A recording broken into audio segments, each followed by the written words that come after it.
Om Purnamadaha Purnamidam Purnat Purnamudachyate Purnasya Purnamadaya Purnameva Vasishyate. Om Shanti Shanti Shanti. Om Brahmanandam Param Sukhadam Kevalam Jnana Murtim Dvandvatitam Gagana Sadrisham Tattvamasya Laksham Ekam Nityam Vimalamachalam Sarvadhi Sakshi Bhutam Bhavatitam Trigunarahitam Sadgurum Tam Namami. Om. Adorations to Sadguru is Brahman, the giver of supreme bliss, embodiment of pure consciousness, one without a second, vast as the ether, infinite, eternal. Beyond the three gunas and their modifications, the supreme preceptor. Yoga Vasistha Upashama Prakarana, section 92, focused on glory of Vichar. Rather, it is now section 93. And as I have already pointed out, that out of 4 gatekeepers, Vichar is most prominent. The greatest blessing that can be given to anyone is, may God give you Sanamati. Sanamati is the right type of understanding. What will Sanamati do to you? It will make you think. Who am I? If everything else is important, not your own self, you don't have Sanamati. But when your own very self becomes most important, because if that is not there, what's the use of all this world? But then who is that I am that makes everything real, all things that you love? Source is what? And that answer to the source, if you become keenly interested to find the answer, what is the source? Now your mind is working in the right direction, knowing which all is known. Discover your identity first. In the political world, identity is very important. In the spiritual world, it is most important. Because your political identity is related to the body, and it is false identity. It is not eyewitness identity. The hearsay. No one has seen his own birth. So that identity has already its crisis. But come to the real identity. And for easy understanding, always follow the simple simile. All souls are like reflected suns in so many jars of water. Each reflected sun is in a special surrounding. No two reflected suns are enjoying the same life. Countless of them. But the true identity of every reflected sun is the sun. Once you come to that source, now you can have this great revelation. Firstly, I am that. Therefore, I am all this. If the reflected sun is the sun, then all reflected suns are the same. If I am the sun, then all reflected suns are I am. And that's your prakasha, the climax. That's where Sanamati leads you to. The right understanding, right intellect is Sanamati.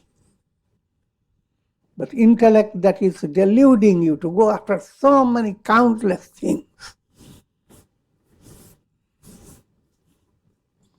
that intellect is limited. From practical point of view, we do need your intellect to explore things. But all the functions of the intellect and your practical, how you face practical challenges, they must be aligned with your ultimate inquiry into who am I. If that is not the goal, then whatever you explore and you try to feel very happy about, that's kind of a deer going after mirage. Deer. That's going after fruits of karmas, creating countless karmas and going after them. Missing the point. Who am I? That's the point. And so therefore, this whole project of Sanamati is enquiry, Vichar, that leads you to profound understanding, that does not stay with theory, but goes into direct experience. That's called Sakshatkar. Sage Vasishtha continued, O Rama, even a little practice of enquiry can enable a person to have considerable control over his mind. What you accomplish by understanding is pure attainment. But whatever you accomplish with a confused mind, that's Shakuni's attainment. Shakuni is a gambler in Mahabharata. He who has practiced the spiritual enquiry has indeed attained the highest fruit of his life. But he who lives without the practice of enquiry leads a fruitless existence. Vichar or enquiry is like the kalpaka tree, the mystic tree that fulfills all desires. All desires are atmanastu kamaya sarvam priyam bhavati. All things, what you desire is what is loving to you. You don't desire things that are thorny, bitter. But all things that seem loving have the source in the self. Let me explain to you the psychology. Basic instinct in yourself, in every individual, is to realize, who am I? That I am is a source of boundless love, infinite love. The real love is that. But then, mind builds up its own vasanas. And when you are looking at objects of the world. Vasana polishes the object. And when you look at it,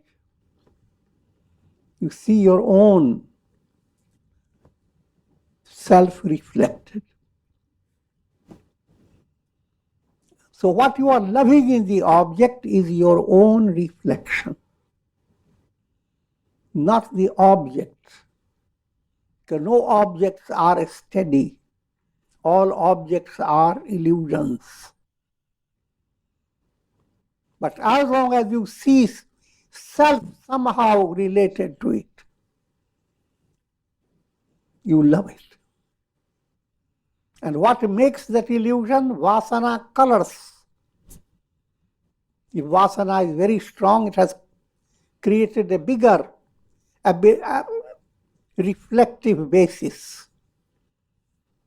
So when you look at people who are very close and deeply close relations, their vasana has created biggest illusion.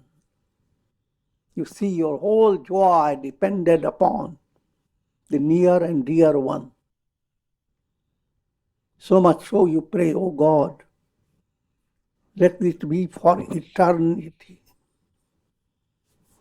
Have the household life set up for eternity. Which of course is ridiculous. But even in that type of love, you are loving yourself. Even with the distant loves again, your vasana, subtle desires that has developed towards different objects. The vasana, as long as the vasana is there, objects are very dear to you. Same sugar products and sweets, etc. So dear to everybody. But when you have experienced diabetes or problems caused by sugar, now look at the same. Your face doesn't reflect there. So, same things that once you loved so much, you don't love them at all. Rather, you hate them.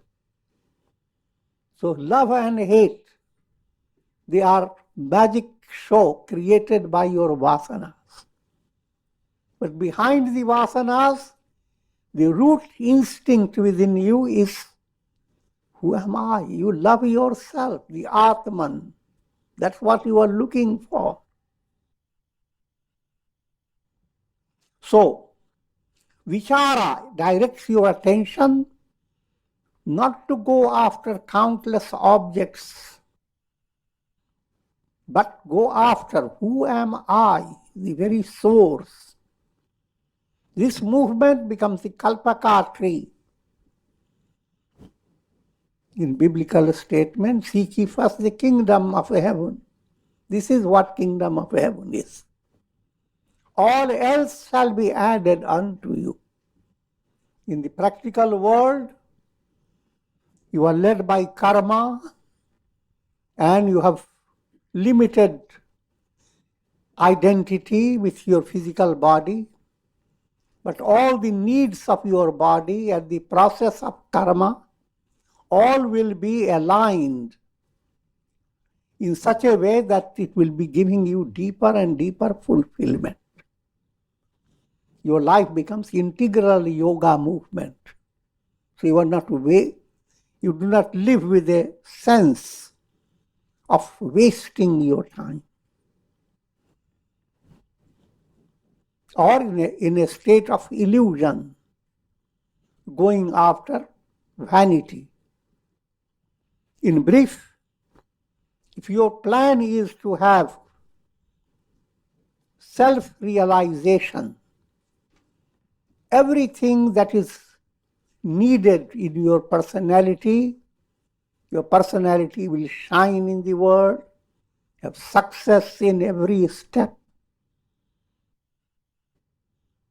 And all that is needed, you will get them.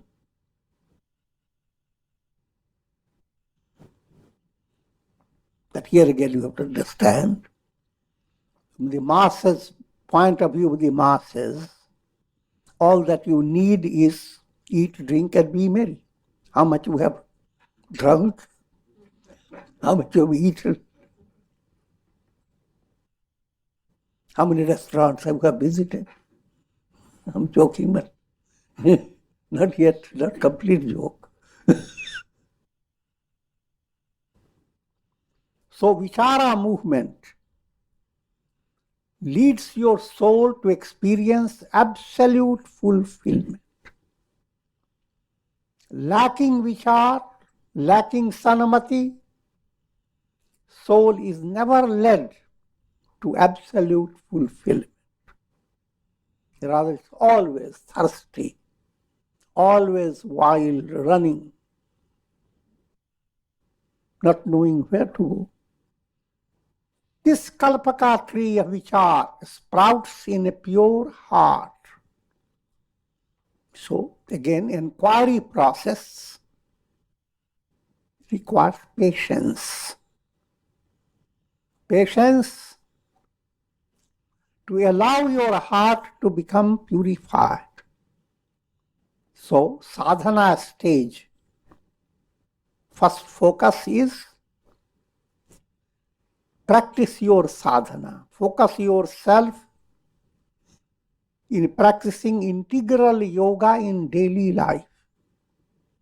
Figure out certain important points from bhakti yoga, karma yoga, dhyana yoga, jnana yoga. Bring it to your life in a rhythmic manner. So it should not be abrupt.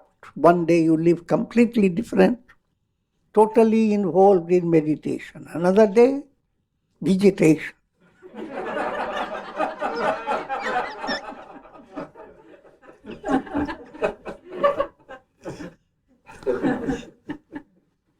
Third day, conglomeration. And all these days, sensation. So, I'm joking, but the idea is create a rhythmic practice day by day with great patience. As mala, gross impurities, become purified. Gross impurities are short-circuited energy, creating lot of problems. Anger, hate, greed, worrying, weeping, crying, instead of trying to work out what the resolution is. All these are short-circuited energy. As you become persistent, abhyasa, mala begins to reduce itself. And as mala, impurity begins to diminish, suddenly you become intrinsically inspired that what has happened. If you are wasting your time in anger and your mind has never enjoyed peaceful rest, suddenly you find your mind is free of anger. Your heart is free from the load of hate. How cool!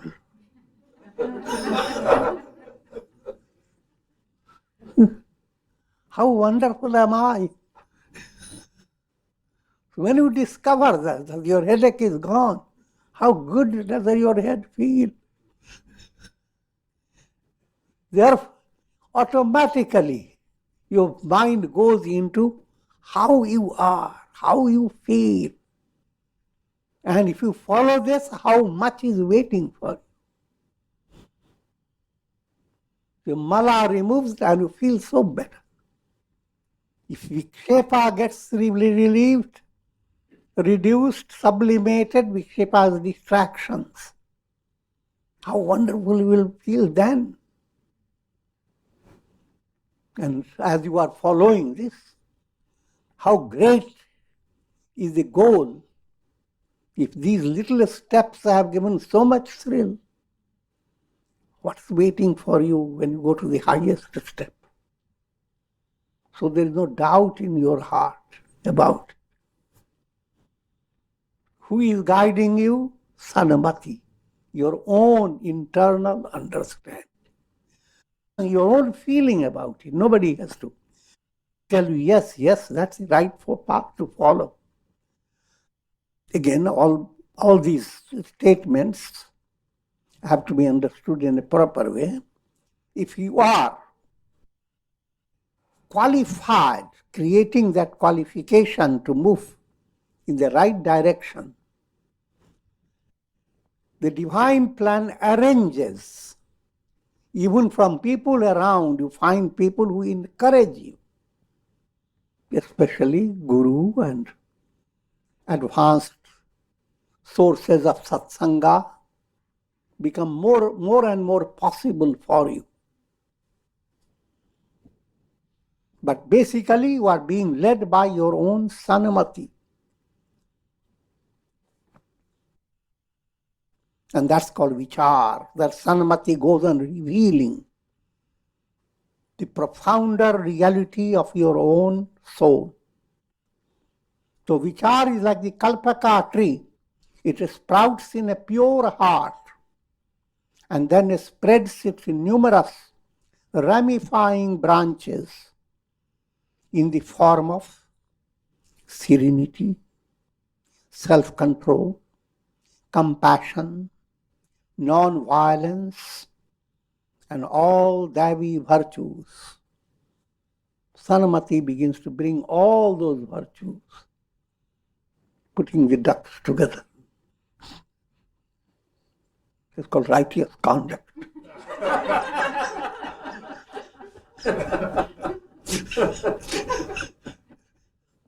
Ducks together.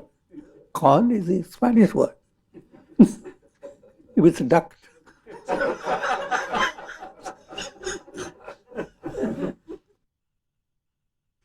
For one who is endowed with Vichar, which has been intensified by the practice of Vairagya, even the glorious words of gods become insignificant. The scriptures talk about heavenly enjoyments. They talk about human happiness. If you are young and the entire world is under your control, no one says anything against you. And everything follows according to your whim. Consider that one unit of happiness. Measure happiness led by karmas, good karmas. 100 units of that is Gandharva happiness. 100 times Gandharva happiness is a Deva happiness. And all these are not mathematical reality, but allegorical way of explaining. 100 times of Deva happiness, or called 1,000 times, is Deva Guru Brihaspati's happiness. 1,000 times Brihaspati's happiness is Brahma's happiness. Even millions of Brahma's happiness don't compare with the bliss of the self.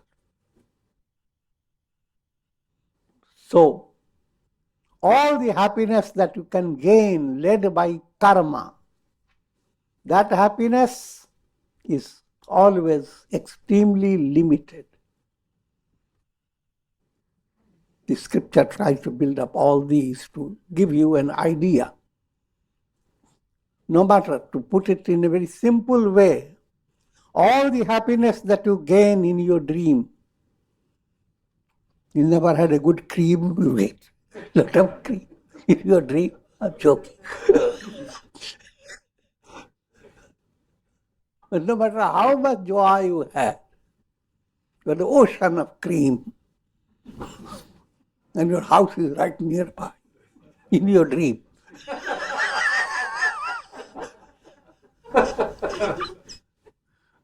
But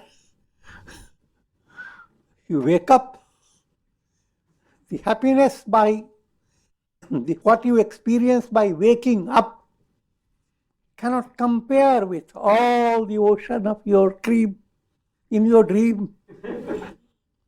So all happiness possible in the world of karma, from human to Brahma and all that is the cream illustration.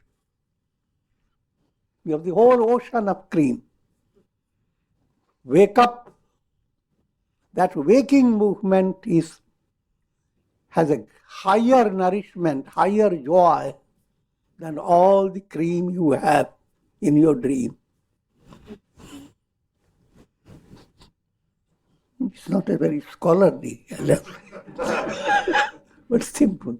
The mind that has been embellished by Vichar is not agitated by the objects of the senses. Now, try to understand now.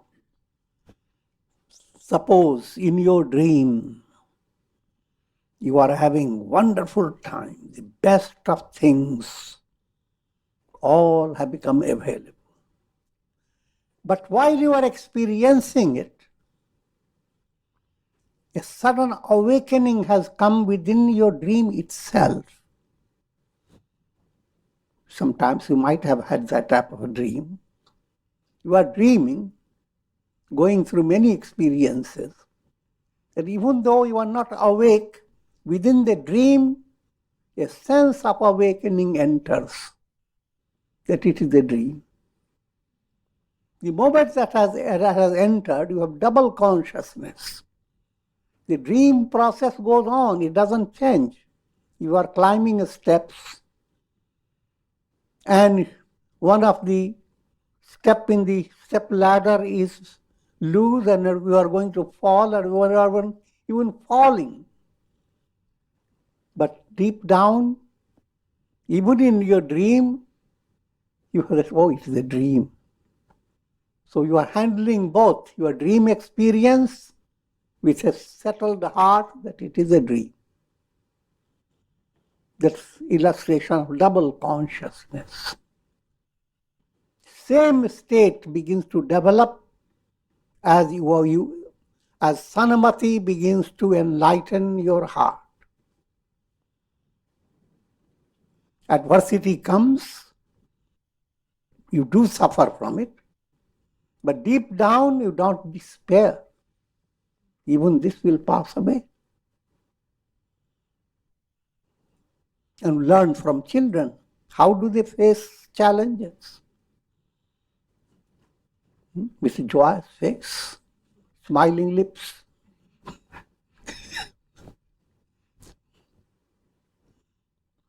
So the mind that has been embellished by Vichar is not agitated by the objects of the senses.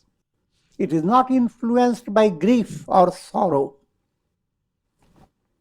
So no matter how sorrowful the dream is, once you have understood it is a dream, you see both stages. Your dream personality is crying. Your real personality is calm. That calmness now cannot be broken. Once you have understood it is a dream, no matter how terrible situations may occur, but you are settled. Being a dream, it will all move away. Not a needle point of the dream can stay as real. Therefore, that state of enlightenment is described in amazing words of strength with poetic literature. Tell me, O Rama, is it possible for a child to hold in his tender hands the furious winds charged with bolts of lightning. Now, you are being given a simile. Worlds, all the terrible things that happen in the world, if you are just a child, can you endure it? Can you stay safe? So this one simile is given, child versus immense power of the world. Every individual is just like a little child compared to or in relation to a world that opens up volcanic eruptions, powerful hurricanes, or even tiny bit of a fragment, a millionth of an inch. Coronavirus.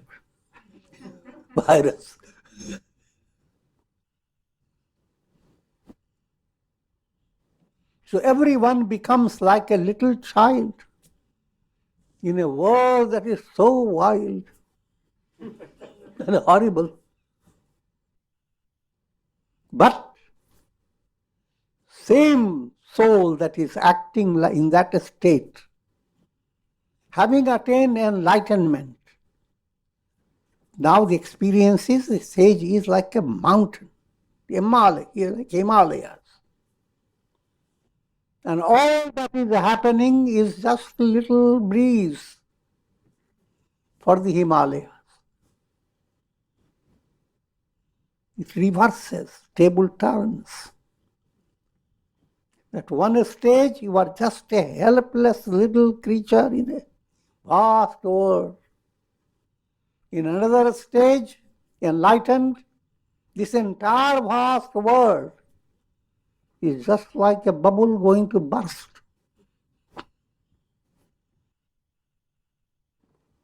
Can glowworms enable lotuses to bloom by their flickering lights? They cannot. Neither can the objects of the world with their transient values induce restless desires in the heart of a sage. Heart of a sage is like a lotus. And a simile is given. In order for the lotus to blossom, the rays of the sun must touch the bud. The lotus turns to the sun. Will the lotus bud turn to a glowworm for blossoming? Glowworm influence on the bud versus the sun. All the worldly enjoyments cannot allow the bud of your heart, the lotus of your heart to blossom. Whose heart? One who is enlightened.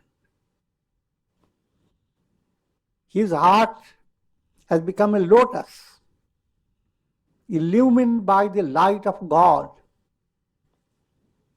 God is the sun. That heart cannot be distracted by the fleeting lights presented by the objects of the senses. Worldly pleasure versus the bliss of the self. Worldly pleasure will not highlight the heart of a sage, but the bliss of the self. That's what his heart is meant for. And that applies to every aspirant. That's where your heart has to blossom. It should not go on blossoming for every little sensation. You have to understand it properly. It doesn't mean that your heart has been tortured. But understand the potentiality of your heart. Not let worldly raga-dvesha, attachment and hatred become real to your heart. Can a lion who is accomplished in killing elephants with his sharp claws be defeated by a gentle deer of the forest? All these are similes. There is no justification for a lion to go on after elephant, but this is a simile. That can a lion be defeated by a deer in the forest? Your strength becomes like a lion's strength. The worldly temptations become deer. And that deer will have no effect. Neither can the mind of a sage be overpowered by the objects of the world. Can little frogs devour a python? Neither can the little world, consisting of the 5 sense perceptions, devour the intuitional vision of a sage. Frogs are devoured by big snakes, pythons.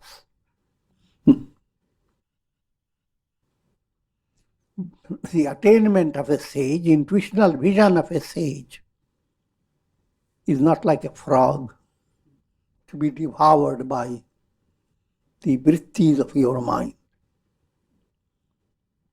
The highest form of vritti is like a python. The sage's vision is like a python. The worldly vision is like a frog. The spiritual wealth of a sage who has attained the knowledge of the self and who is ascending the glorious heights of wisdom cannot be stolen by the thieves in the form of the senses.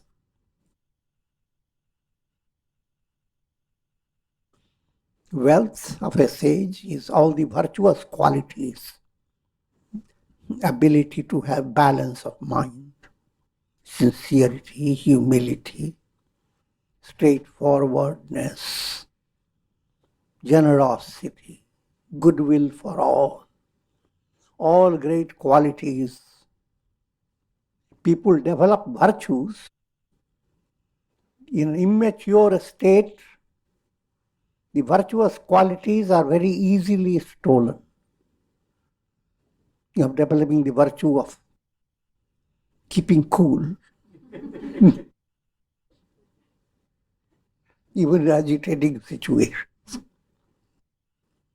And you have kept cool for a whole week. But then, the next week, suddenly your coolness is gone. You are full of anger and irritation. Something is stolen without your knowledge. And of course, anger, greed, hate, all these are called robbers. They rob you of your inner peace. But if you have success in Vichar, Sanamati, you are ever alert. You cannot be robbed. And you don't have to be alert. You come to a state where negative in you has been sublimated. So when virtuous qualities have come to that type of security, that even under stressful challenges, you don't lose them, then that is sign of your success. All these qualities, they are pointing to Sthita Prajna state. described in the Gita. This is prajna, which is the goal of spiritual movement. To be steady in wisdom, to be established in the revelation, I am Brahman. An intellect which has not been rendered firm by the practice of inquiry is easily agitated by the objects of the senses. It acts like a creeper without a support, shuddering with every wind that blows. We are given a picture of asthira buddhi. Enlightened state is sthira buddhi. Buddhi has become firm, unshaken. Asthir, unstable intellect, is like a creeper that's constantly shaking with littlest breeze blowing, and it shakes. Therefore, O Rama, take recourse to seclusion, self-isolation.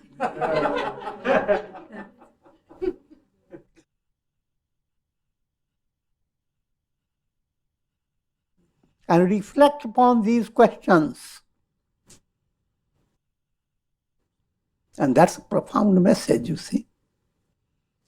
What is the nature of this world? What will happen to the body after death? What is the nature of the self? How am I to attain self-realization?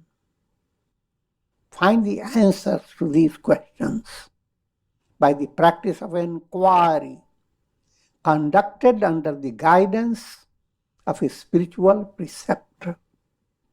But if you are led under the guidance of false teachers and shallow type of personalities, then you may go on practicing a lot of discipline, but there will be no success. This point I have explained before. If you are sincere, automatically the problem is resolved. You will be drawn always to the right type of personality for your inspiration. When wisdom is attained, all misery is destroyed. Much in the same manner as darkness is dispelled by the rising sun. Attainment of wisdom is the goal of the practice of spiritual inquiry. A knower of the self is like the emperor of emperors. That is absolute, the term freedom, swatantra. Your swa becomes absolutely free of all types of dependence. All his desires being fulfilled, he is the ruler and the master of all names and forms that constitute this creation. Simple point, he is Brahman. The sun is the ruler of all illuminations. Likewise, Brahman is the absolute reality. Saying he is the ruler of all is just an allegorical statement. An enlightened sage is ever detached from the world of sound. Now their attention is directed towards all the senses. Each sense perception is brought before your view. And how does a sage experience it? All this is a poetic writing. Even if we are not interested in spirituality, but in good literature, Yoga Vasistha gives you tremendous field of profound literature. He sits unaffected in the midst of humming bees, the sweet melody of lute and flute, the captivating songs of the songstresses, is ever unexcited by the soft sound of the blooming buds in the early hours of the dawn. Many of you may not know that.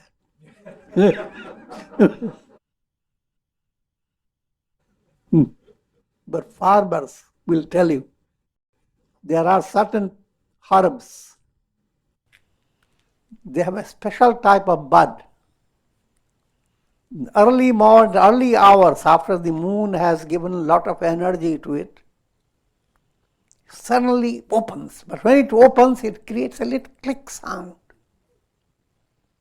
That's what's called soft whisper. And it's very fascinating. So, he is not sage in that experience of those sweet whispers from the buds. His mind doesn't become so excited. What a wonderful, cute experience. As well as by the rumbling of the rain clouds. On one side, that little whisper. On the other side, rain cloud thundering. Who cares? If you know that is a dream, which I have already given. In your dream, all experiences can go on. Once you have known it is a dream, it doesn't mean anything. He is ever balanced in the midst of dancing peacocks with their loud screams as they rejoice in the rains descending from the heavens, as well as in the midst of warbling birds. One side, beautiful peacocks, lot of dancing. Another side, vultures, etc., warbling. Frogs and other creatures. Put them either here or there. This is dream, that's dream. All are in the dream world. So we'll continue. Om. Prayer for the shower of Karunamaya Ras grace of God for all of you. And may all of you have the profound blessing. Sabko Sanamati de Bhagavan. May everyone be blessed with Sanamati, right understanding of who am I, and be led by Shakti, Bhakti, Mukti. Om Trayambakam Yajamahe Sugandhim Pushti Vardhanam Urvarukum Bandhanan Mrityor Mukshiyama Mritat.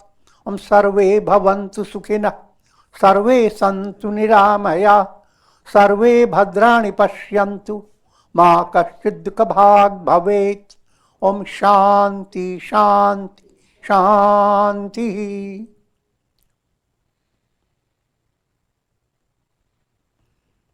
Om Hari Om Tat Sat.